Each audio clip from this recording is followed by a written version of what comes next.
Good morning student, how are you? कैसे हैं आप? Today we study fourth poem the lake isle of Innisfree. Let's read first stanza of this poem. Listen carefully बेटा. I will arise and go now and go to Innisfree. I मतलब मैं, arise मतलब होता है उठना, and go मतलब जाना, now मतलब अब. तो क्या बोलने का अर्थ हो गया? आई विल अराइज मैं उठूँगा, एंड गो नाउ गो मतलब जाऊँगा, नाउ मतलब अब मैं उठूँगा और जाऊँगा. एंड गो टू इनिस्फ्री, गो मतलब जाऊँगा, टू इनिस्फ्री कहाँ पर जाऊँगा? इनिस्फ्री एक स्थान का नाम है, वहाँ पर जाऊँगा.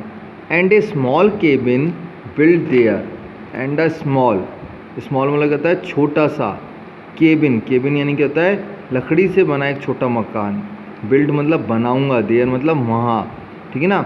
And a small cabin build their, और वहाँ एक छोटा सा लकड़ी का मकान बनाऊंगा. किस चीज़ का बेटा? Of clay and wattles made. Of clay यानी क्या होता है बेटा? मिट्टी. और वेटल्स यानी क्या होता है? लकड़ी की टहनियाँ. मैं मिट्टी से और लकड़ी की टहनियों से वहाँ एक छोटा सा लकड़ी का मकान बनाऊंगा. कभी क्या कहना चाह रहा है कि भाई वो इनिस्फ्री जाएंगे और वहाँ पर एक छोटा सा लकड़ी का मकान बनाएंगे. किसका? मिट्टी का और लकड़ी की टहनियों का. 9 बीन्स रो.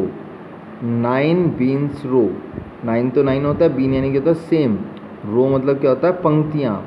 यानी कि 9 सेम की पंक्तियाँ बनाएंगे. क्या बनाएंगे बेटा?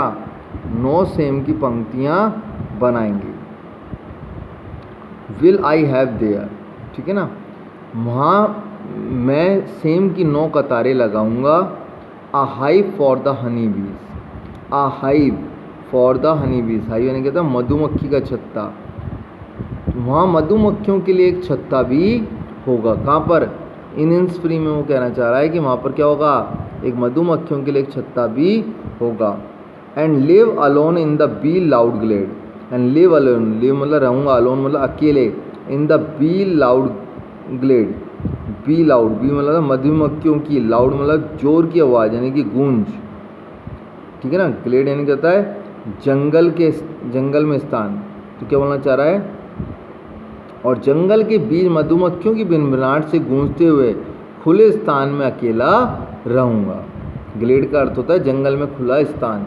तो जंगल के उस खुले हुए स्थान में अकेला रहूँगा. दोबारा से देख लीजिए. The poet says that he will get up. क्या करेगा? He will get up and go to Innisfree.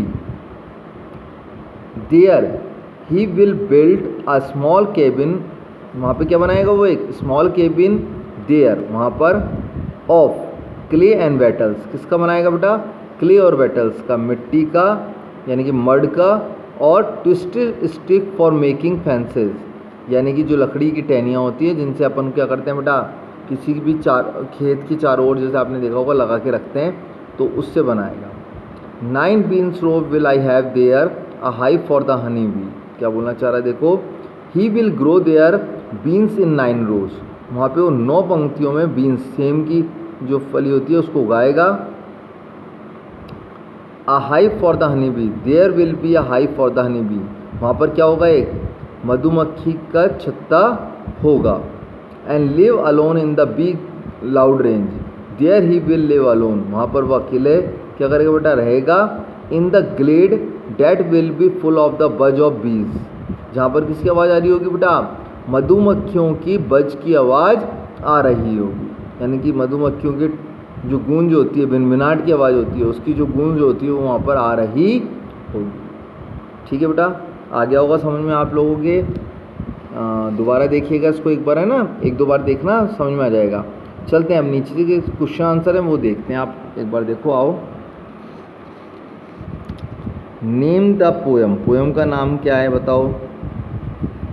Name the poem. Poem का नाम क्या है? The lake isle of Innisfree.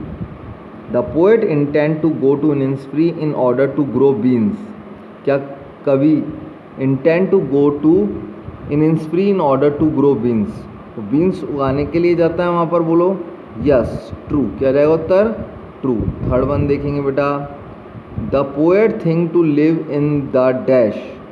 Poet think, think मतलब सोचता है, to live in the dash, कहाँ पर रहने के लिए सोचता है बेटा, ग्लैड, किसमें रहने के लिए सोचता है, ग्लेड, जंगल के खुले स्थान में रहने के लिए सोचता है।